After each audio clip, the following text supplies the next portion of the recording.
The study of either the cognitive, or affective representation of one's identity or the subject experience, called the psychological perspective of the self.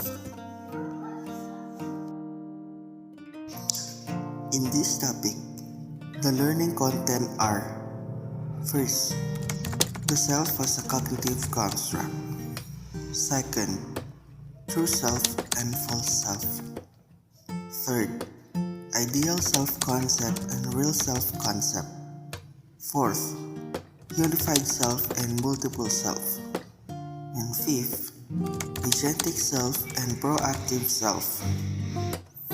In the topic of the self as a cognitive construct, William James of 1890 was one of the earliest psychologists to study the self and conceptualize the self as having two aspects, the I and the me.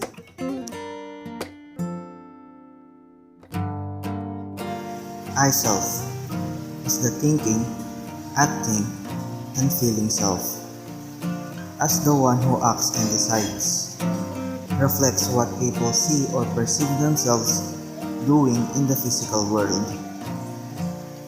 Recognizing that one is walking, eating, writing, etc. Me-self is the physical characteristics as well as psychological capabilities that makes who you are. Is what you think or feel about yourself as an object. Is a more subjective and psychological phenomenon referring to the individual's reflections about themselves, characterizing oneself as athletic, smart, and cooperative. Other concepts or terms similar to self are identity, self-concept, and self-schema. Identity is composed of personal characteristics, social roles, and responsibilities, as well as affiliation that define who one is. Self-concept is what basically comes to your mind when you are asked about who you are. Self-schema, an organized system or collection of knowledge about who we are. William James further distinguished the three components of the me-self.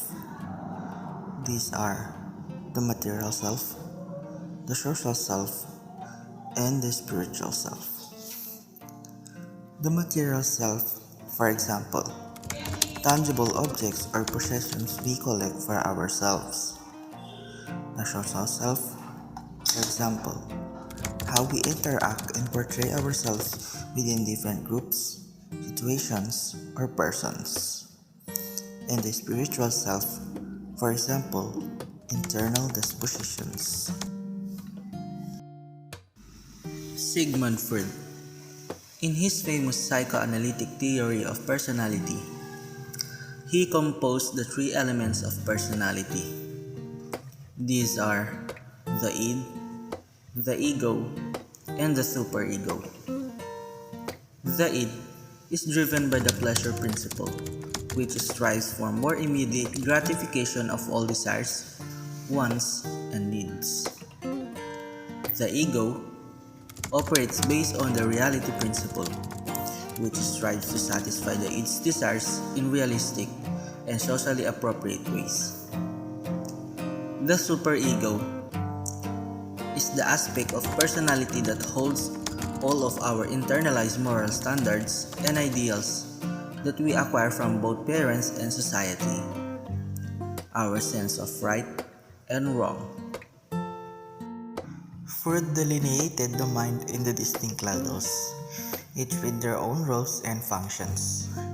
The three levels of awareness. These are the conscious mind, the preconscious mind, and the unconscious mind. The conscious mind contains all of the thoughts, memories, feelings, and wishes of which we are aware at any given moment. This is the aspect of our mental processing that we can think and talk about rationally. This also includes our memory, which is not always part of consciousness, but can be retrieved easily and brought into awareness. The preconscious mind consists of anything that could potentially be brought into the conscious mind. And the unconscious mind is a reservoir of feelings, thoughts, argues, and memories that are outside of our conscious awareness. The unconscious contains contents that are unacceptable or unpleasant, such as feeling of pain, anxiety, or conflict. Sigmund Freud likened the three levels of mind to an iceberg. The top of the iceberg that you can see above the water represents the conscious mind, while the part of the iceberg that is submerged below the water but is still visible is the preconscious mind.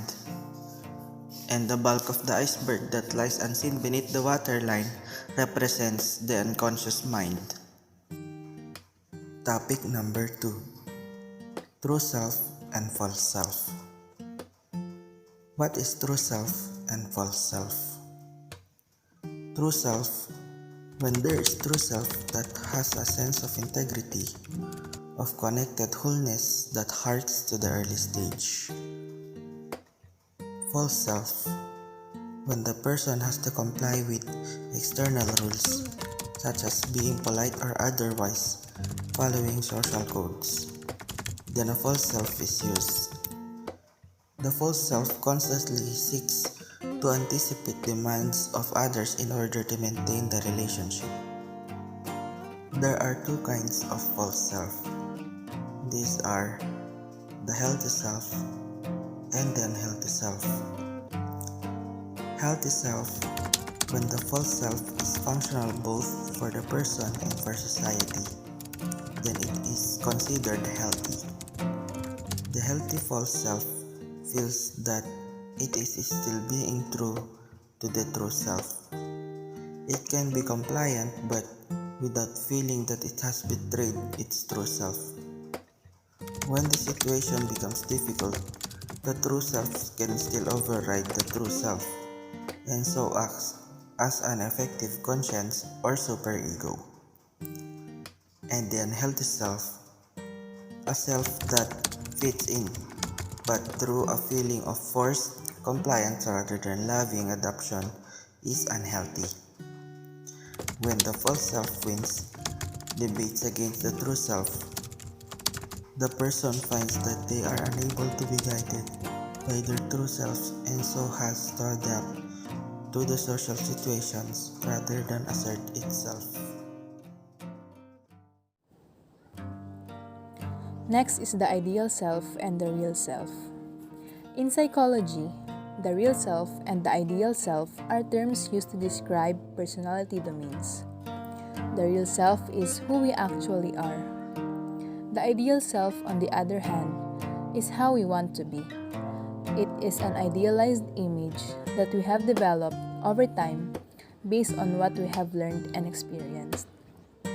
For example, your ideal self might be someone who excels in science subjects, spends a lot of time studying, and does not get queasy at the sight of blood.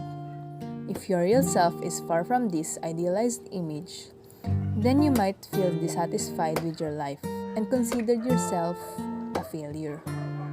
In actual self, for example, if I believe that I am a punctual person, then punctuality is part of my actual self.